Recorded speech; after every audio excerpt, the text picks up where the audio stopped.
Namuomba Mwenyezi Mungu kwa mwisho wa utumishi wa awamu ya 6 usipimwe tu kwa vitu, majengo na mambo yanayoonekana, bali pia kwa tabasamu la utu litakaloachwa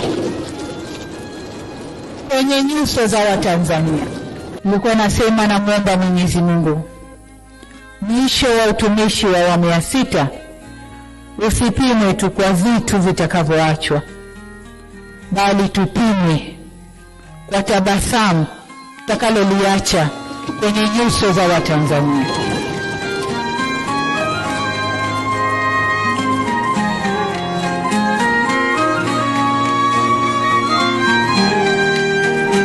Sisi